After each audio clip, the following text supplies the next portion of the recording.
We are Jennie and Walt Patrick, and this farm was his uncle's, and we purchased it from him 3 years ago.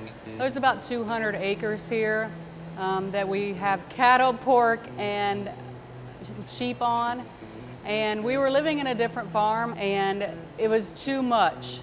Having the cattle here and having other livestock at the other farm, my husband was just running back and forth all day, and we rarely had him for supper at the evening times.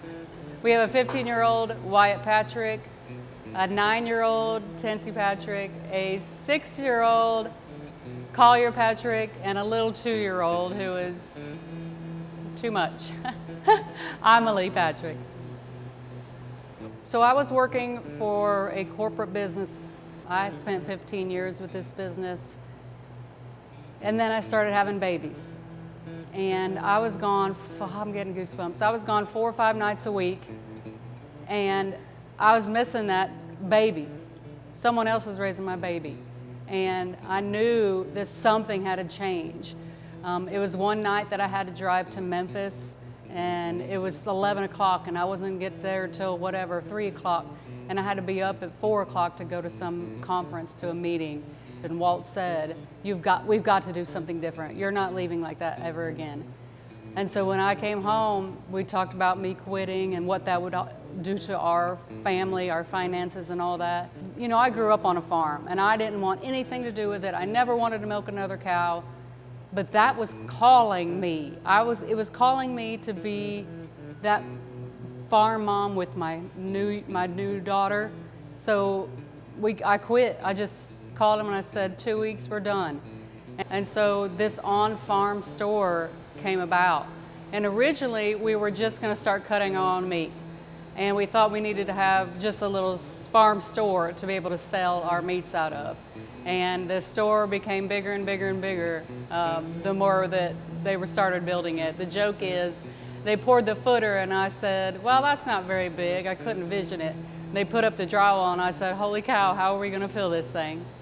To provide for our community is the whole reason to do this. So once I get them started on understanding some of the cuts, and I can talk for days about the cuts and how to cook them and where they come from on a cow, then they start to build that trust with me. I'm here in the store all the time, and they can talk to me about what do we feed them, what do we not feed them. And they, time after time that they come in, they're just learning more and more and more about meat, that they go home and saying, well, now I know something about meat today. And I think it's just the trust.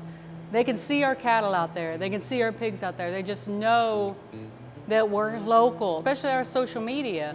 I am showing our cattle, us working cattle, us petting cattle, calves being born, the actual process of calves being born all the time. And that is like, they know me. I'm their best friend. They call me the meat lady. And I mean, it's like they're now a part of our lives, and they're now a farmer. And I'm just the person that they trust to come buy meat from. We are doing tours where we can teach kids how food gets to their table, to their plate, that it doesn't just come from a grocery store. This is all about learning. Our tour is about learning. And I don't want them to just walk outside and not learn anything. Oh, look, a pig. Well, I want to teach you about the pig. And so I want to open that up to everybody. If somebody wants to milk a cow, I'm going to let them milk a cow. Just like every farm mom, they're in the tractor with you. You bring toys, you bring a play mat, they're in the tractor with you.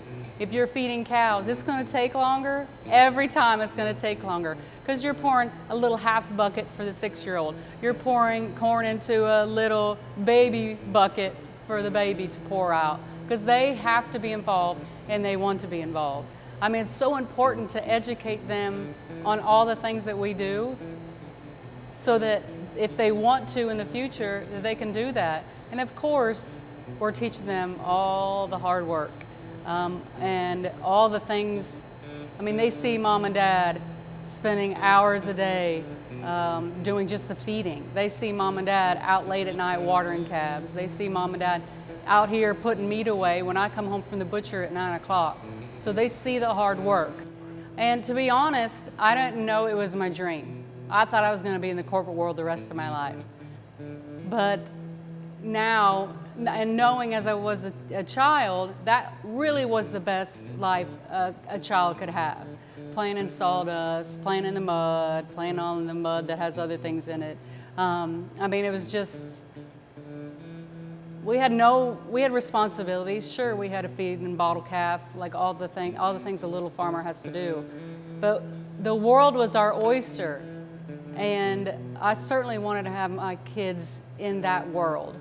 And yes, they're not milking cows right now, but I mean, they help in every aspect.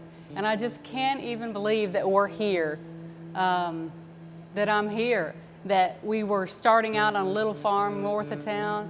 Now we're on this big farm, and we have this huge store. I cannot believe that I have something to leave them if they want it. Did I ever dream this? No.